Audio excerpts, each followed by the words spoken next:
to do this? Yep. Yeah, I think we only have I think we're ready. Maybe I'll go ahead and do it. Hey, everybody. Welcome to Virtual Lobby. We're so excited just to be with you guys, hanging out. This is really our time to hang out before church, and that includes you guys. So go ahead and comment below, say what's up, because, I mean, this is our time to hang out. Yeah, and I don't know about you guys, but I am just enjoying being out of the office, being here. I get to wear my sunglasses. Can't do that inside without being weird. And while you're saying hi, I want to introduce who you're hanging out with before church. So we'll start down here. We have the Clayton Meldrum, our youth director. We have our kids director and just the leader of all of our life groups. This is Jessica Sims. My name is Taylor Harbin, and I am the assistant to Pastor Dan. And then we have an extremely special guest here today.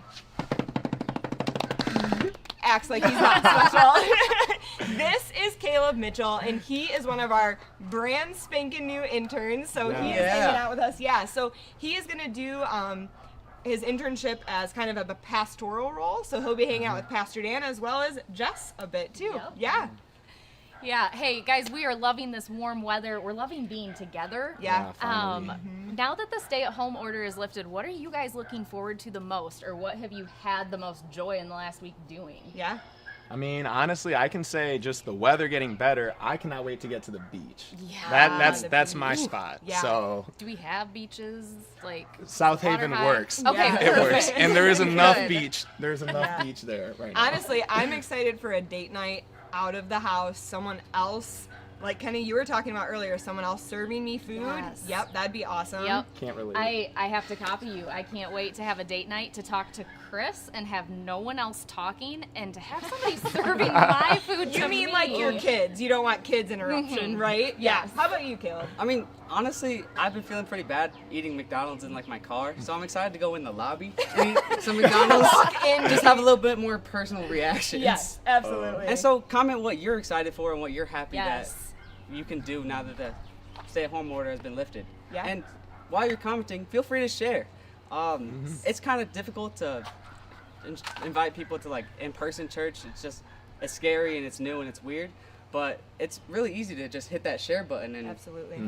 I mean, you never know who's gonna see that. You can share it to all your friends. So Share some good news on Facebook. Oh, with Yes. some good news. Yes. Yeah. Amen That's to a- that. yeah. Yeah, and now's a great time to hit that share button because we're getting into a new message series. Wait, if they hit the share though, Oh yeah. what do they get? What's the Oh. opportunity? They might get some New Life swag, some New Life merch. Oh, Yes. like this? Yeah, your name will be entered into a raffle so that There you you can go. win some of this, and you can look just as good as me and Clay. Wait, does that mean we don't? I mean, no, Why you you don't guys have look the merch? you guys look beautiful always, but just like with the merch, it's just better, you know? Oh, yeah, so that's a win-win right there. But like I was saying, it's going to be a really good week to hit that share button because we're getting into a brand new series. So it's always nice to come in, something brand new for everybody. But also, I mean, we know that stuff is going on in the world right now and in our communities. And we just believe here at New Life that the church needs to be at the center of those conversations. And so this new series, it might be a little tough, but it's going to be really good just for us to get into it, get some different experiences, and really just come together because God's heart is for people. And so Yes, as the that's church, so good. we're going to take that same approach. Yeah. So, I love that. so look forward to it. Buckle up. It's going to be a good one. Yeah. Yeah. Something else cool with the stay home order lifted is we now get to do our meet the family again. So we get to be yes. in person and meet the family. You're probably thinking, what does that even mean? So you get to come to New Life HQ if you're local, and you can meet Pastor Dan and Kelsey and just learn about them and the heartbeat of NLC. And you also get to learn a little bit about yourself with some quizzes and some questions. So the hosts are going to drop a link right now into whatever platform you're watching from. Look for a link from the host, and you can sign up to just, again, meet Pastor Dan and Kelsey and just learn more about New Life and where you fit in. Let's say I'm not local and I still want to be a part of this. Yeah. Is there a chance of that? Absolutely. So we Okay. still can do this virtually, this Meet the Family virtually. You'll be zoomed in and you get to just still hang out Perfect. online and still do that with us. Yeah. Absolutely. Awesome. So speaking of meeting new people and meeting the family, life groups are launching on July 5th. Amazing. So Yeah. excited. Guys, now that order is lifted, these life groups will be in person. Oh, We'll make yes. sure that we're still within the right number of people and taking the right Regulations, yeah. precautions. Yeah. But we have a ton of new life groups launching. I can't even list them for you right now, plus it might be a bit of a secret. Yeah. One coming up is one of our interns. Caleb will be leading or a part of. A little bit of ultimate frisbee. If you Yes. ask me. Virtual Wow. ultimate frisbee is so hard. Oh, that would be That is awful. hard. Instead of a frisbee, we use a Yes. computer, and we're just throwing it around. So yeah, all of our interns will be leading life groups or co-leading life groups. It's a great chance to meet them and get to know them. Yeah, and as we go through these weeks, like you're gonna be meeting each of those interns and getting to know more about them. And honestly, before they start leading you in life groups, like we got to make sure that they're up to snuff, that like they can take on challenges, that they Yeah. can, rise Wait, to. So are you saying like some kind of initiation or something? That's actually a perfect word. Yeah. Caleb, and what's great for your initiation is we have some water right here. Yep. You ready? You ready for this? I guess. Here, let me show you.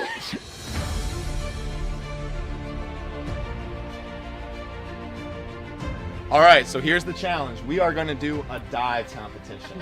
All We right. got dive. Okay. A dive competition. That's right. So whatever trick we got, we're gonna do it, and then everyone needs to comment below and just tell us who you think did the best. You can rate it on style, on splash. It doesn't matter. But go ahead and comment below because I want to see what we got. I want to see what's going on. I'm gonna suit up now. How nice that we're doing your initiation with you.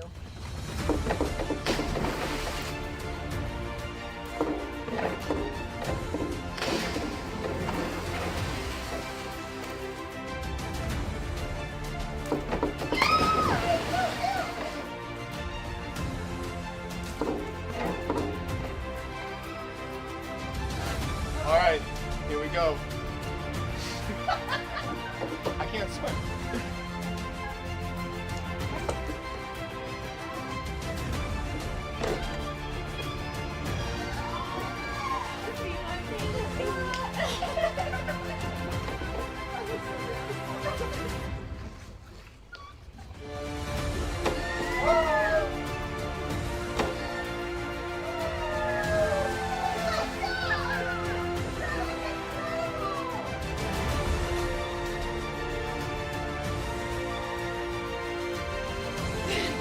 All right, make sure you comment. Let us know who won that dive challenge. Yes. Yeah. Wait, don't you have to go to church? Every time. Bye, guys. Bye, guys. Hey, good morning, New Life. We are so excited to spend this time with you this morning. If you're brand new, we just want to say, what's up? But also more than that, we do want to connect with you. And so our hosts are going to enter some links down below. But if you're not shy, go ahead and say, hey, I'm new. And we would love to come alongside you and meet you. And it's very convenient because we are starting a brand new series today. It's going to be really powerful, so buckle up. But before we get started, I just want you guys to remember that this is a great time where we can kind of set aside everything happening in the world and in our communities and maybe at home and in our lives, and we get to designate this space for God to speak to us. So let's get excited for it, and let's start off right with some worship. When night is falling and fear is coming, still you're calling me. When faith is lost and my hope exhausted, you will be my strength. When my mind says I'm not good enough, God, you're enough for me. Yeah, I've decided I'm not giving up. You won't give up on me. You won't give up on me. Your love is holding on and it won't let go. I feel it breaking out like an echo. Your love is holding on and it won't let go. No, I feel it breaking out like an echo, echo in my soul. Hey!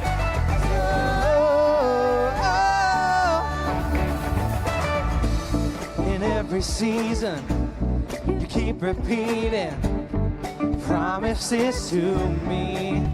Whoa, There's no stopping what you have started until it is complete. When my mind says I'm not good enough, God, you're enough for me. Yeah, I've decided I'm not giving up. You won't give up on me. You won't give up on me.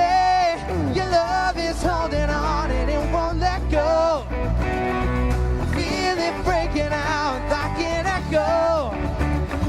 Your love is holding on and it won't let go. No, I feel it breaking out, I can't let go. Let go in my soul. Hey. Soul. In my soul.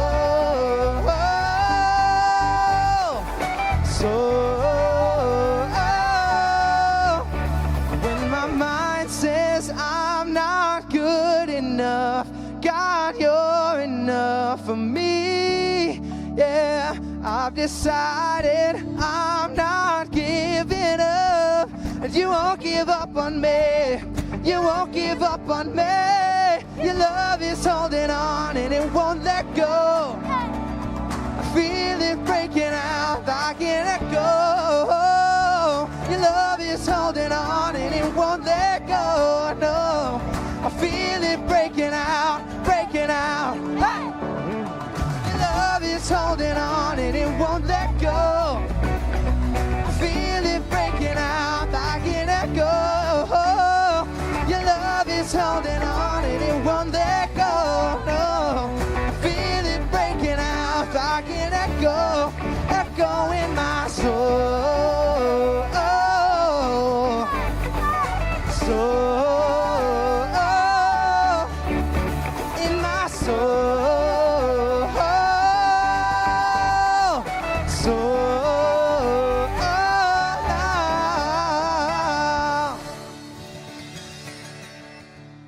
Hi, and welcome to New Life Church. My name is Dan Smith, and I'm the lead pastor, and we're so glad that you've jumped online today to join us, and we're joining into an open-handed conversation over the next several weeks, because all of us have seen some of the absolutely crazy things that have happened in our culture and in our society over the last couple weeks.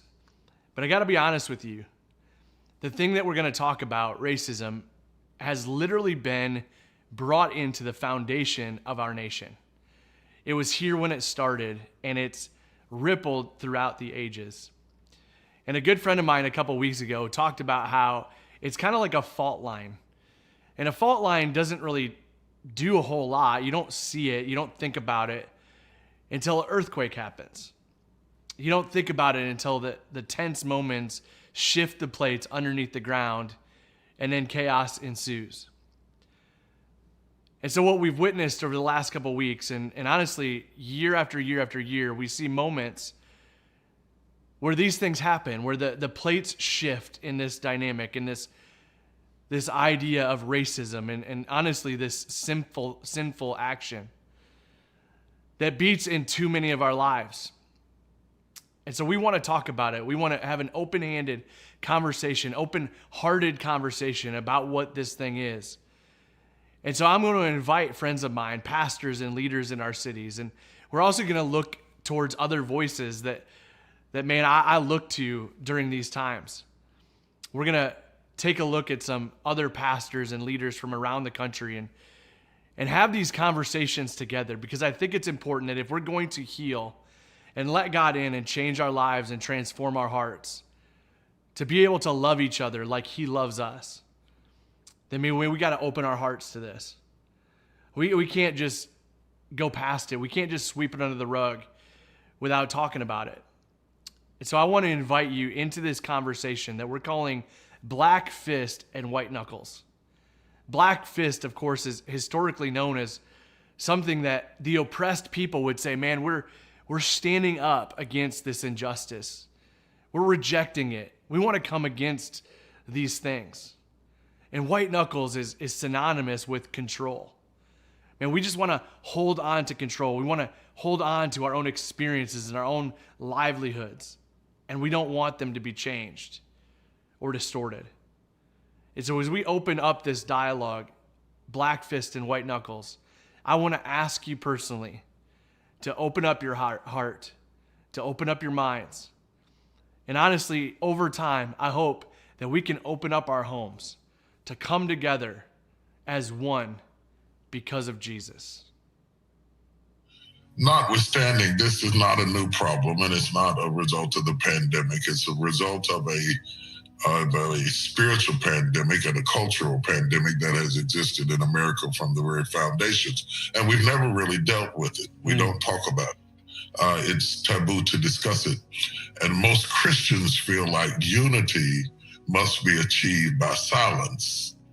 So, if you bring up anything that's not palatable, you're either called race baiting or we have some other name to disassociate ourselves from dealing with the realities that we don't have to be colorblind, and God is not colorblind, that he intentionally painted me this color and you that color and the Asians their color, and he doesn't have to go blind to love us, and we shouldn't have to go blind to be loved. We should be able to be loved in the skin you're in, and we have not mastered that as a church. So whenever this kind of situation occurs, we can't take the leadership role that we ought to take, because I know your church is not that way, and my church is not fully that way. We have some integration in our churches, but by and large, 11 o'clock hour on Sunday morning, as Dr. King said, is still a very segregated hour. I want to read you some names here, and I just want you to tell me what you think when you hear these names. Trayvon Martin, John Crawford, Michael Brown Jr., Dante Parker, Tanisha Anderson, Tamir Rice, Jerome Reed, Eric Gardner, Philip White, Eric Harris, Walter Scott, Freddie Gray, Betty Jones, Cornelius Brown, Jamar Clark, Alonzo Smith, Tyree Crawford, Felix Kumi, Christian Taylor, Oscar Grant, Sandra Bland, Breonna Taylor, George Floyd. At least 6 of those names, I know their families. I interviewed their mothers.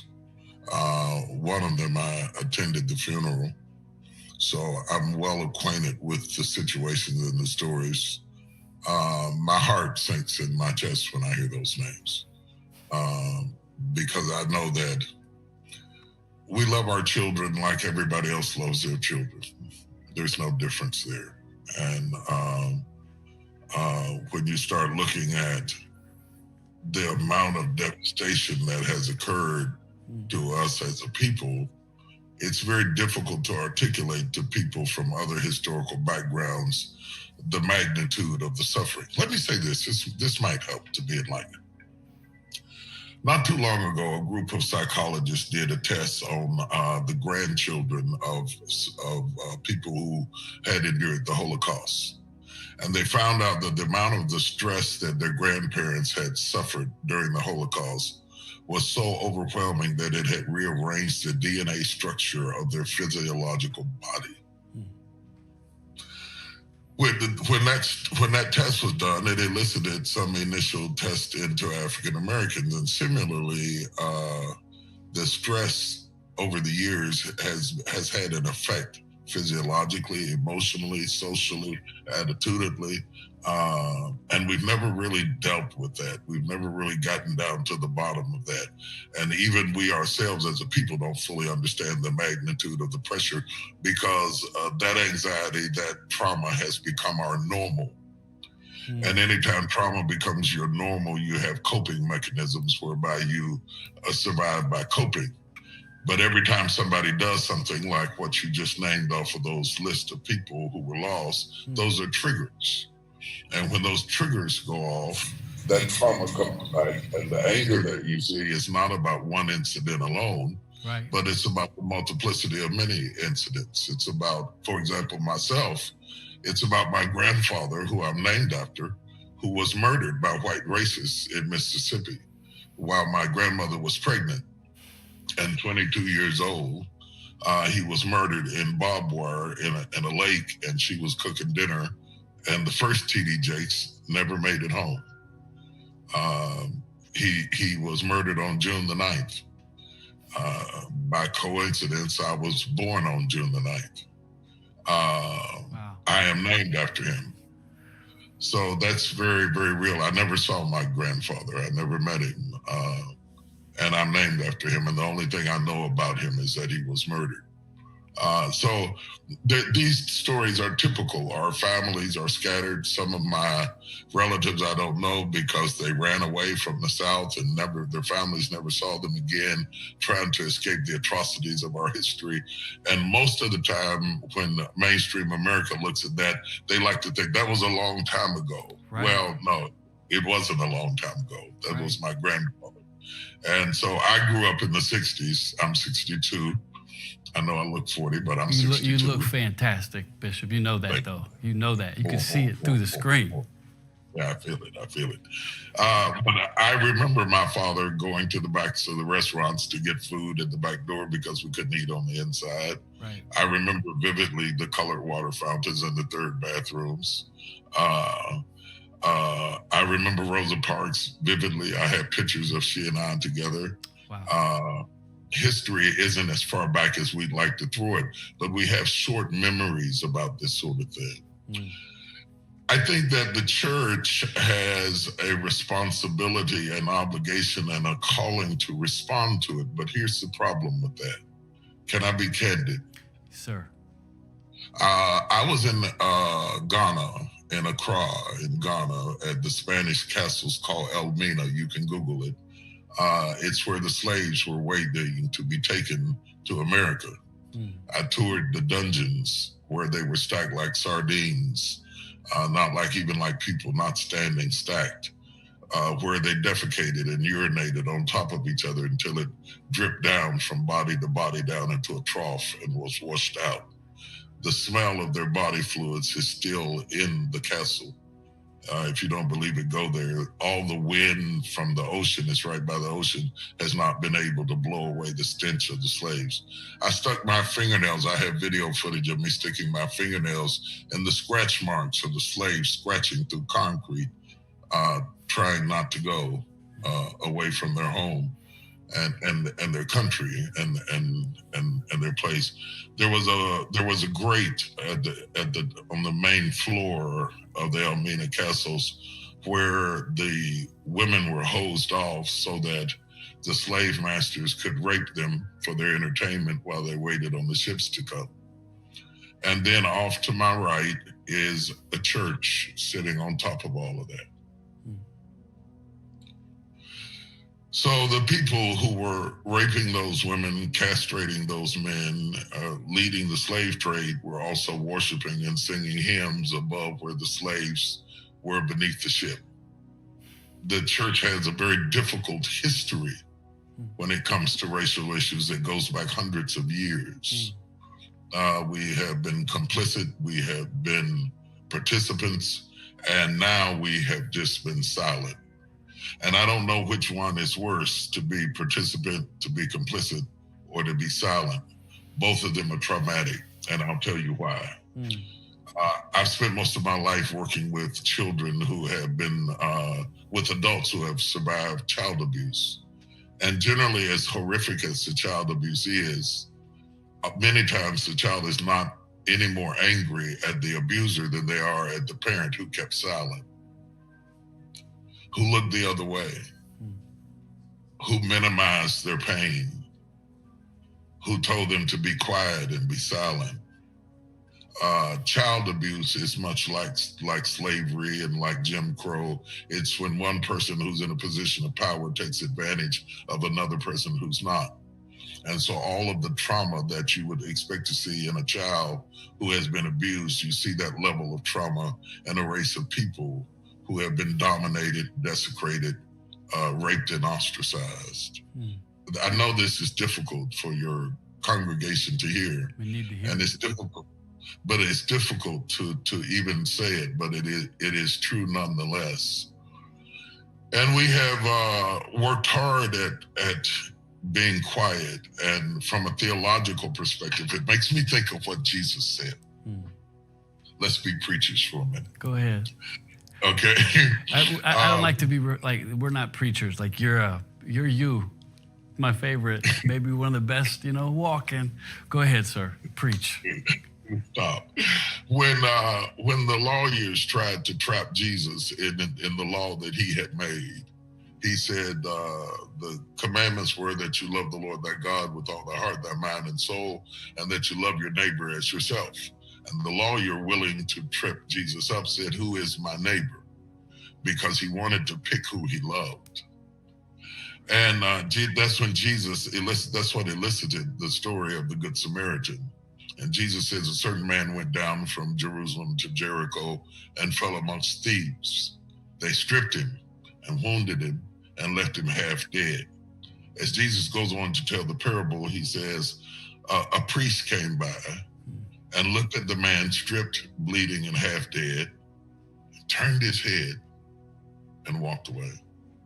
And then the Levite came and he walked over there where he was. He saw it, turned his head, he walked away.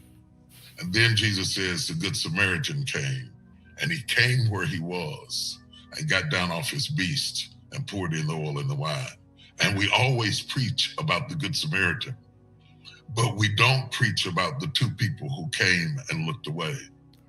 But what we really need to look at is the church has a tendency to look away from the stripping, the wounded, and the half dead, the disenfranchised, not just Black people, not just brown people, poor people, people in cages, on the border, anything that gets ugly that we don't want to deal with, we look away. We look away like mothers look away when stepfathers rape daughters. Our silence is abuse. And that's why I admire you. And that's why I wanted to be here talking to you today. Because you did not come and look at our bleeding and walk away. But you had the courage and the boldness to speak up and speak out and face the ridicule of other people. You refused to be like the first two, who incidentally were religious people, Levites and priests, handling the law and the scriptures, but still not willing to deal with the person for whom the scriptures was written. You made a difference because you opened your mouth to speak. And every time you open your mouth to speak, it acknowledges and legitimizes the fact that I have a right to bleed.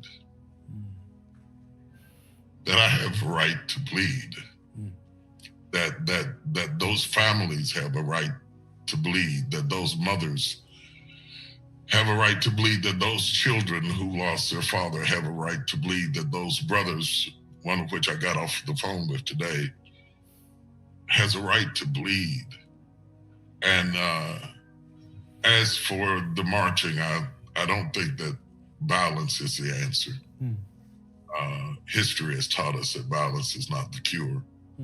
But as Dr. King said, who led a nonviolent movement, it is not the atrocities, and I'll paraphrase it, nor the wickedness of evil men that is most appalling. It is, in fact, the silence of good men. When good men are silent, and there are good men, white, Black, and brown, and there are good people listening at me in this church today, and there are good people who love Jesus and love other people and do not approve of the atrocities, but their silence is abuse. If good people would speak up, then those kids wouldn't be up there burning up buildings. But they're desperate. They're desperate like an abused child. They're desperate like the screams of women who've cried out in this country against sexual abuse and were not believed for years and years. And whenever they had got the courage to say something, they did to them what they do to us. They would bring up anything in their past to justify them, and they would shame the victim into silence until one day women said, "I'm not taking it anymore." And they rose up in power. And finally, after years and years and years of having to tuck their heads between their legs and walk away, even though they were the victim, they finally began to put the perpetrators in jail. What God has done in this country for women is what people of color are asking for somebody to acknowledge that we are bleeding.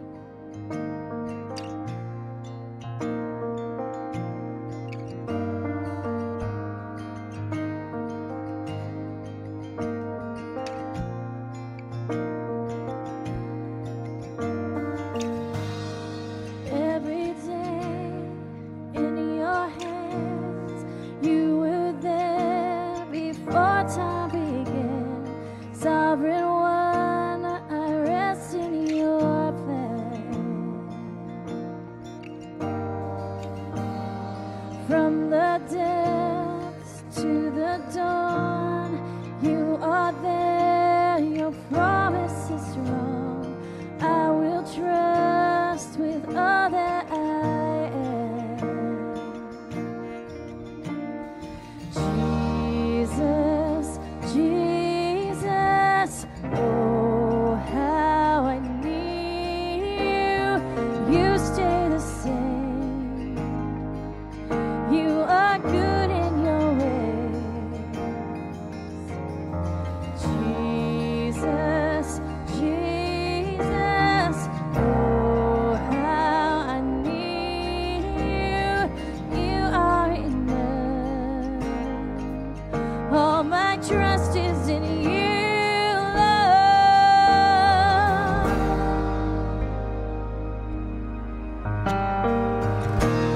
You fashioned me for my heart, searched my soul and know every part. Love so great, but never too far.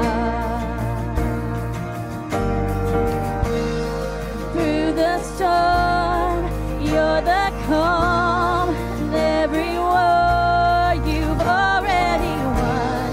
Life secure in your loving arms. Jesus, Jesus, oh, how I need you. You stay the same. You are good in your ways. Jesus, Jesus, oh, how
I think I don't know what to say sometimes. You know, when you're speaking these kind of facts from your perspective, I think it should be uncomfortable. It should be hard to hear. And I think we have a church, and hopefully we represent a lot of churches that are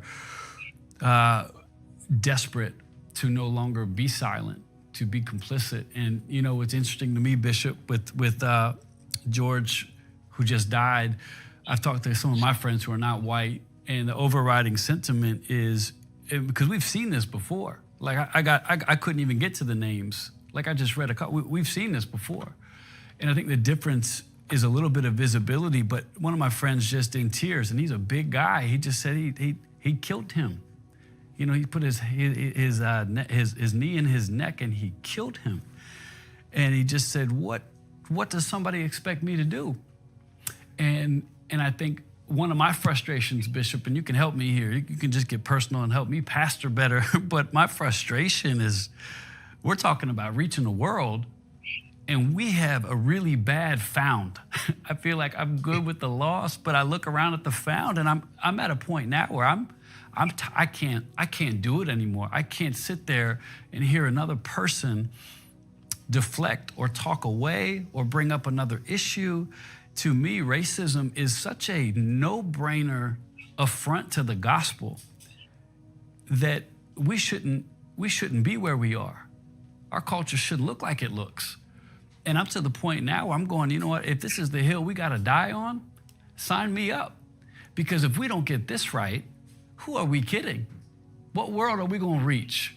If even in the church, we've got some people who still don't talk about race. And you know, I can't imagine what you've heard over the years, but even my 10-year journey as the pastor of this church, you know, you're getting real political and it's not about race. It's not, and I go, at what point can we get people to peel back some of these defensive layers and start to hear again and start to listen again? I think even you doing this today is such an honor for us to have your voice, because I know there's more people, and I tried to explain this to one of my black friends who refused to listen. I said, there are more rational, kind, open-minded, passionate, you know, people than the opposite. And he said, I don't believe it. I don't see them. If that was true, we wouldn't be where we are. And it convicted me to the core of who I am, because I'm going, it's got to be time to show and prove. And maybe we're going to stay candid, because the time of the church white gloves has been done. I think we have to start talking. So if you were to talk to somebody today, and I've talked to people like this who say, well, I just don't believe that, you know, systematic racism is a thing. You know, I just don't believe that, Carl. I believe it's a cop-out. What if that person is open today? What would you say to them? Because it's a huge deal. And there's people here who don't get it yet. And they don't get how deeply layered these issues are. What would you say to that person? First of all, let me say this, that you bring me before this auspicious body of believers as evidence to articulate the magnitude and the atrocities of the pain of the people who have lost their voice. And I am proof for you.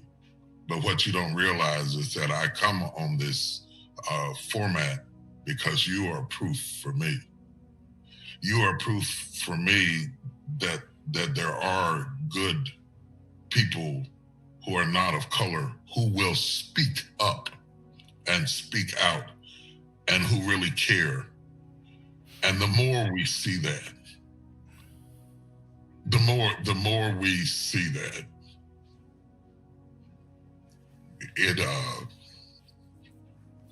it means everything. It gives us a little bitty thing that you can't put on a scale and you can't add to an accountant sheet, but what it does, it gives us hope. And that hope is a very powerful thing. That hope is a powerful thing that Dr. King's dream might become a reality. And I see great hope amongst the younger generation. I'm so excited because you dance to the beat of another drum, and because you have the courage to come where we are. The man who came to the bleeding man on the side of the road was not the same race. That was the point. He was a Samaritan. And in the Bible days, if you go to the woman at the well, you will realize that the first thing the woman at the well said to Jesus is that the Jews and the Samaritans don't deal with each other. And Jesus picked the Samaritan intentionally to drive home to the Jewish lawyer that you might be bleeding on the side of the road, and it might be a Samaritan who has to pick you up and put you on his beast and carry you to the other side. But you've got to see him as your neighbor. That's the message. That's the beauty of the message. And it goes both ways. It goes both ways. It goes to black racism. It goes to white racism. It goes to all types of racism. And we all have our own proclivities and our tendencies to stay within the comfort cubicles of the familiar. But God is calling the church out from the familiar into the exceptional, into the uncertain, into the place where you're not sure what to say or what to do. That's where faith is formalized, not where you are sure and not where the facts are absolute, but where you're on dangerous territory. That's where faith gives birth. And people who play it safe and stay within the demographics of the familiar, be them black, white, or brown, they miss the beauty of the planet, because the whole beauty of the planet is in its diversity. It's in old men and young men sitting down together. It's in old women and young women talking, and Democrats and Republicans talking, and Baptists and Methodists talking, and black folks and white folks talking, and finding out there's more to unite us than there is to divide us. And that incident that occurred in Minneapolis that happened to George Floyd, it's not indicative of all police officers. I have police officers in my church, black and white, who are excellent people, who give their lives for little bits of money to protect us, who carry us out of burning buildings, who pull us out of car wrecks, who do amazing, heroic things. But if you don't have any way of policing the police, then too much power put into the hands of a person that is never questioned or judged when they misappropriate that power, it creates a toxic, cynical view of the whole system. And you mentioned systematic racehood, and let me get back to your question. Systematic racehood, the reason that the people that you talk to don't believe it is because they're not victimized by it. I don't blame them for not believing it, because the police in their neighborhood don't do that. The police in their neighborhood do not do that. Right. The police who pull up to them are help for them and encouragement for them, and they are assumed to be good people. They are assumed until proven otherwise that they're good people, even if they've had a couple of drinks.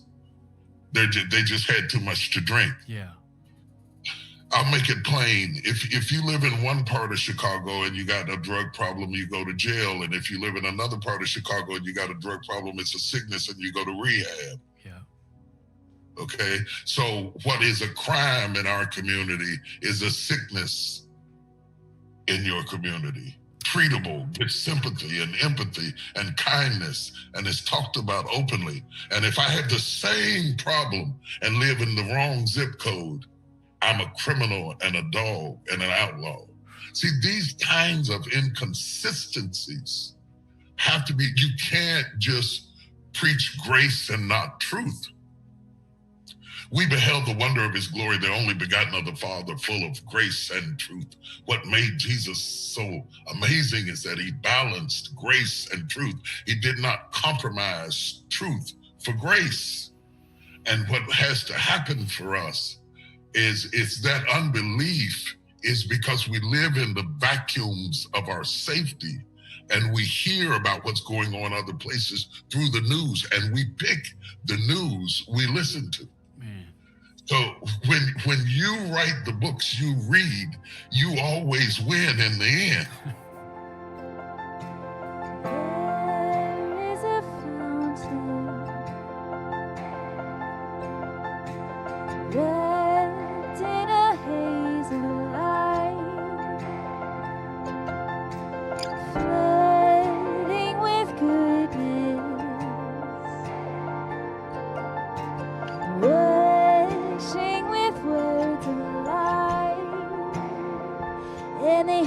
the bow.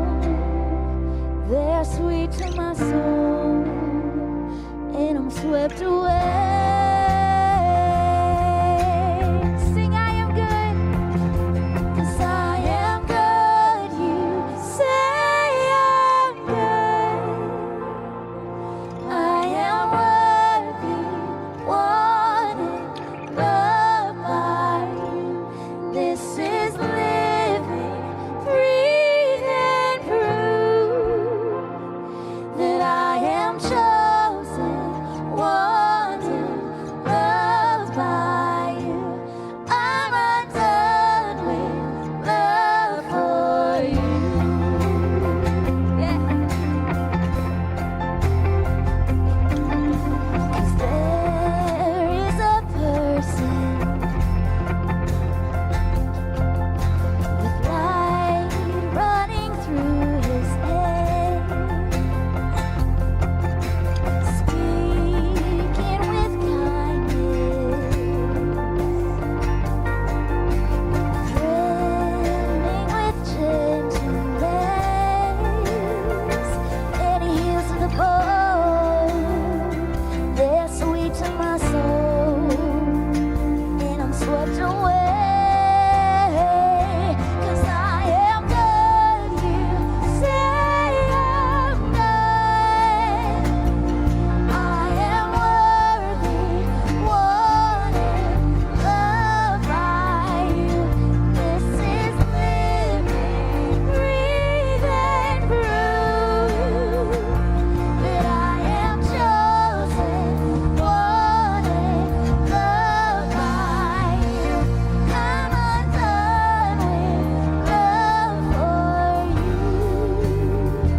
And within all the joy, and through all of the waiting, I'm undone with love for you.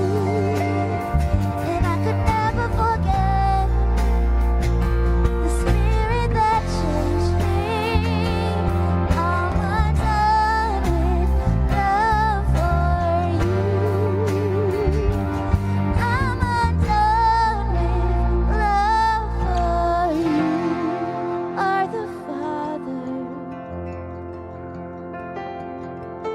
His love rushing through your veins,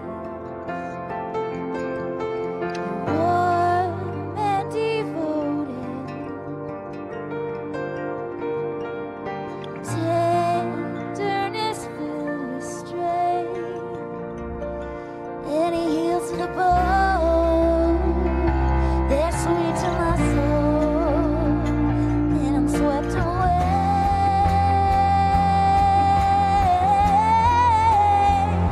I'm swept away.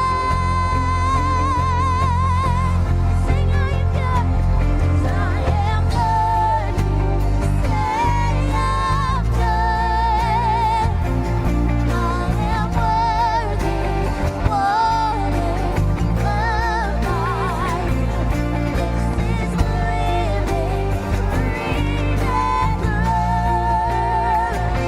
that I am chosen, wanted, loved by you.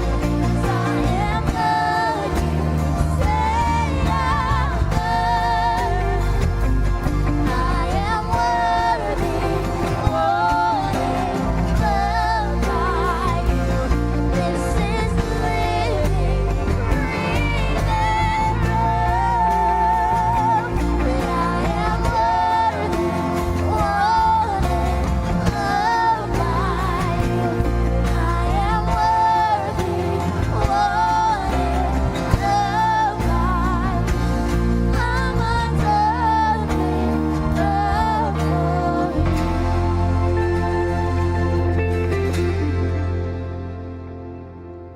The fact that, you know, we have to enlarge our pool of information today.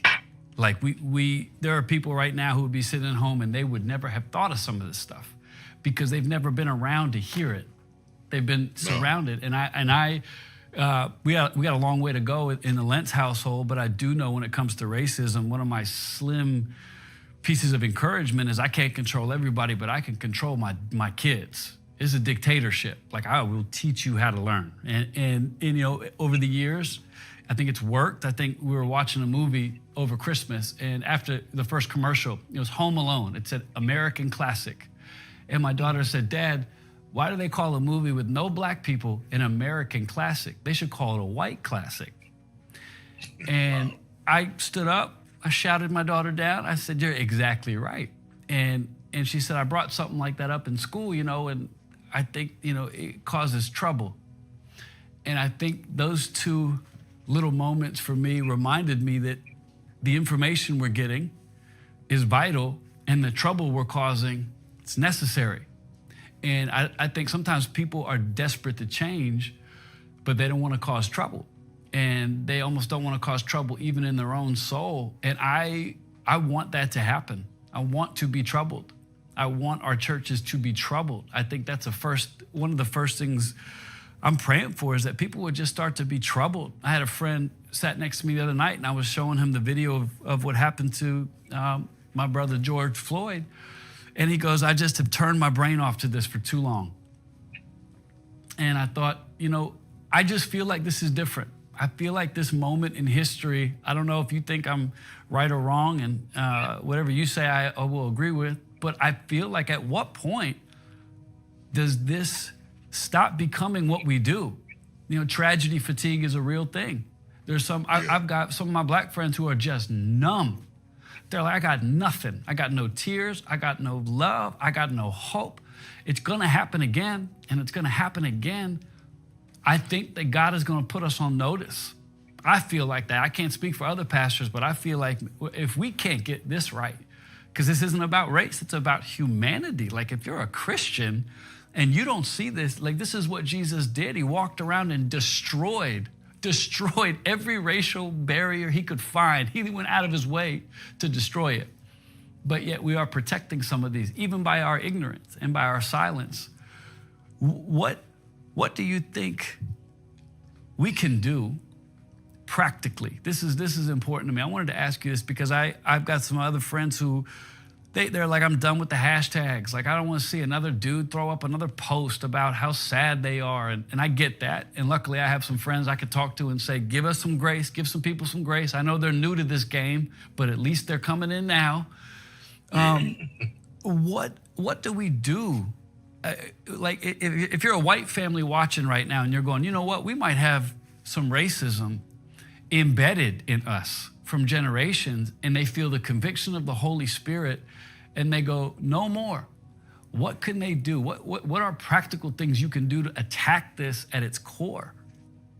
Let me tell you what you can't do. We don't need another foot washing ceremony. My feet are clean. We're not trying to get you to come wash our feet. You know, we have had all of those ceremonies to the point, you know, that I feel like I got a manicure when I go to church. We don't need that. We don't even need you to feel guilty or ashamed for a history that it wasn't you. That's not the point. Yeah. That's not the point. You weren't the people that were singing above the slaves, and you can't help what your ancestors did no more than I can help what mine did. That's not what I'm after. When you speak up and break the silence, when you stop allowing a black issue to be a black issue and allow it to be an American issue. My issue. Yeah, it's my issue too. There is no way in the world that I could have seen somebody put their knee in your neck. What are we talking about? There is no way in the world, I promise you, that I could stand by and watch somebody press their knee into your neck till you bled and died on the street and not come to you. And it has nothing to do with being white or black. It has everything to do with being human. And the only thing we're asking for is just human dignity. This isn't even about being washed in the blood. This is about being a human. This is about respect for human life. This is about all souls are mine. That God so loved the world, not God so loved the Christians, or God so loved the Republicans, or God so loved the white folks, or God so loved, no, God so loved the world that whosoever believeth in him should not perish, but have everlasting life. And if God could love me and God lives in you, then how can you say that he dwells in you? And you could stand there and watch a grown man cry for his mama, handcuffed, face down. You can't say this time, I feared for my life. 4 police officers standing around doing absolutely nothing. The man is handcuffed like a hog. And you press your knee with your body weight into my neck till you crush me, and I'm crying for my mother. We should all be ashamed. We should all be uncomfortable. We should all be horrified. It is atrocious. What you can do it starts with speaking out and speaking to the elected officials and no longer letting it be said that the Black community is upset. Right in my peripheral view, I can see the news above my screen, and they've got all of these Black people up here because they bring Black people in when Black people die, and Black people talk about it like it's a Black person's issue. That as long as we got that, we got a problem. It ought to be a human issue. I sent all kinds of food to South America to feed people in Venezuela. And I can't even speak Spanish, but they were hungry. Yeah. And I had some money. Yeah. And we sent food, all kinds of food to feed them. I dug wells in Kenya. I'm not Kenyan, but they didn't have any water. They were thirsty. We helped in after Katrina, pulling Black bodies and white bodies out of the flood, irrespective to who they were. They're just people. And what you can do is love better. What you can do is speak up, for God's sake. Say something, write somebody, protest, do whatever you can do with whatever you can do. And then on a smaller level, social justice isn't just carrying signs and picketing. Though I have to say that in Charlottesville, it was such an amazing thing that none of the press said anything about, that it wasn't just Black folks marching in Charlottesville, it was white folks marching too. Our kids need to see you care about us. Yeah. Our kids need to see that we are human enough, even though the Constitution that was written says that I was not fully human. I swallow that. Can you just That's over. Those folks are dead. Can you mention that about the Constitution real quick, what you just said? Yes, the Constitution says that we were not fully human. I think it was 1/4 or 2/3 human. That's how they were able to feel comfortable with enslaving me, because they didn't feel, they wrote into the Constitution of this country that I was not human. Now, look, the Constitution that protected you enslaved me. You know what the funniest holiday is for me? It's the 4th of July. I'll bet. Because when we have the 4th of July and the flags are waving and we're singing the Star Spangled Banner, it's not that I don't love this country. It's the only country I ever known. I absolutely love this country. It's just that I was not free in 1776. July the 4th does not mean to me what it means to you. When you say you want to go back to the founding fathers, I don't want to go with you. Me neither. Because if we go back to the founding fathers, I wouldn't even be in the house. I would be in the field picking cotton. That's the bitter truth. You can tell the truth. You can just tell the truth in school, in class. You can tell the truth. We had liberation and we have an Independence Day, but it wasn't the 4th of July. And we celebrate with you. We eat hot dogs and we make apple pie and all of that. But the truth of the matter, independence was only for one group of people on the 4th of July. It was not for Native Americans. It was not for African Americans. But we celebrate with you. Then come celebrate with me. Come into my house like you did and eat my food and see my kids and see that I am human. And see that I love my kids like you love your kids, and I want the best for them, even if they fall short of it and they messed up. Don't point your finger at my kids and say they had it coming. Those are the kinds of things that you can do. You can do more than have Black people in your church. You can have Black people in your life. Because I don't want to be a prop on a stage so you can brag to your friends that your church is progressive. I want to be your friend. I want to be your friend. I want to laugh at your jokes. I want to tell you my secrets. I want to be your friend. I want to be fully vested. And these are realities that we do not come to grips with.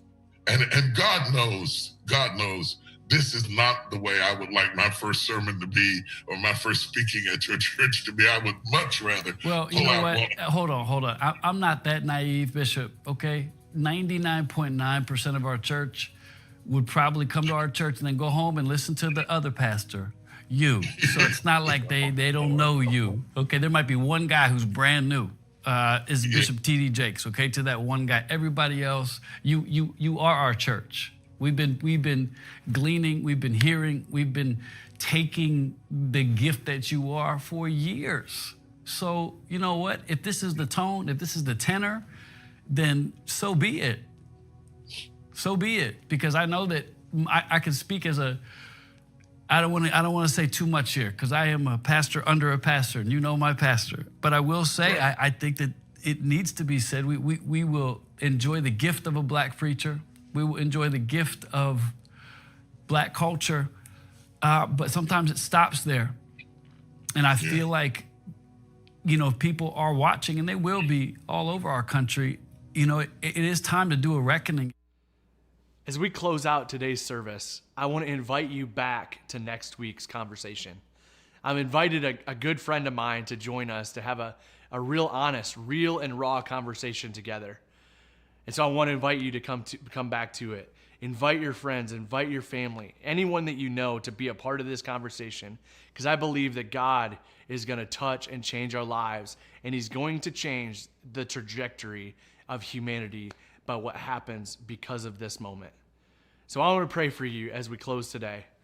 Heavenly Father, we thank you that you are a God who loves us so intimately and deeply, and you hurt for the hurting.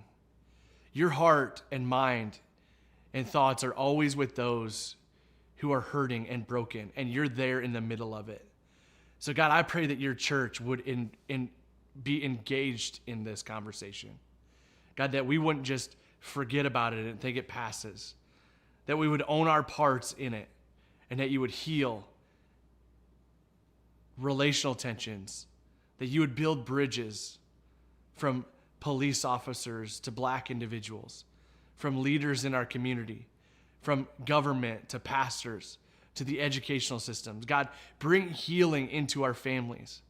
God, I pray that my daughter would be able to welcome anyone and everyone into our home and not see them by their color, that they would see their color and love their color, embrace their differences, but they would love them no matter what.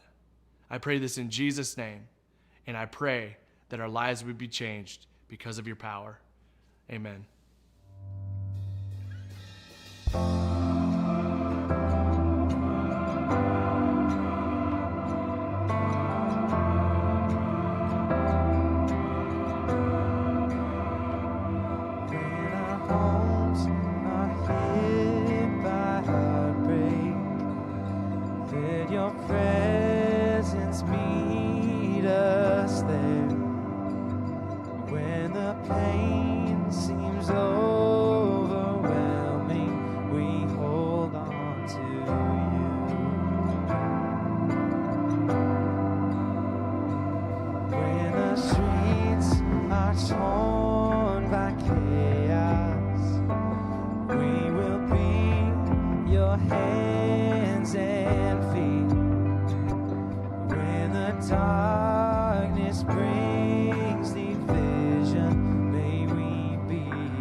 us eyes to see the hurting and the broken.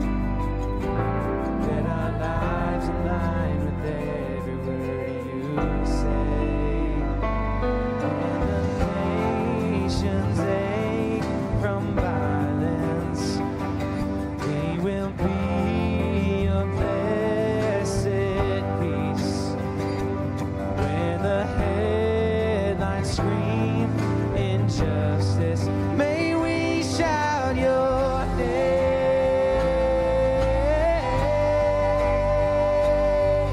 We know our world needs Jesus. We know our world needs freedom. So give us eyes to see the hurting and the broken, and let our lives align with every word you say. We know our world needs Jesus.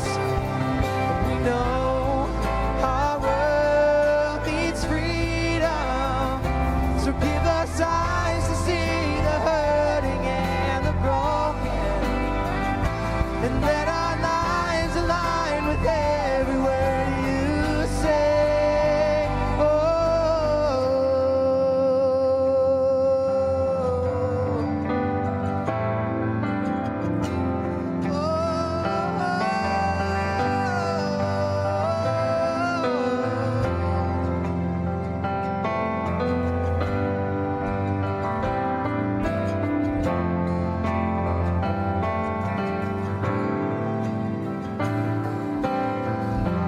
Let every heart turn to Jesus.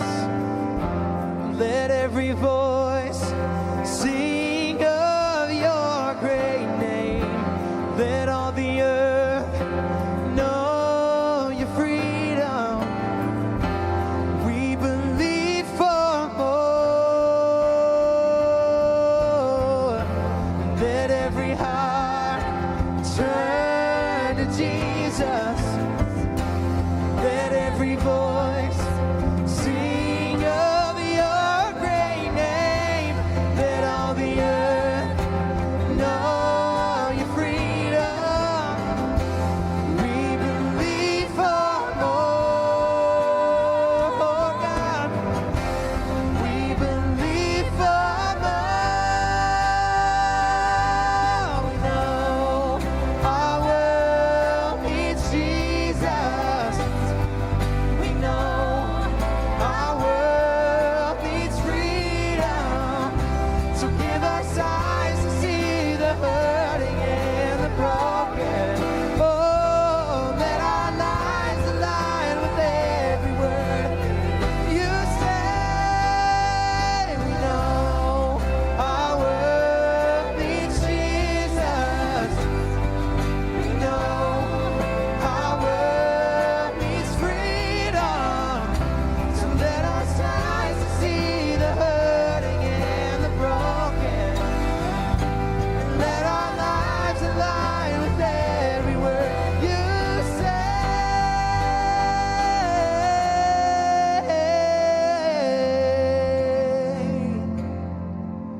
I know I need you, Jesus.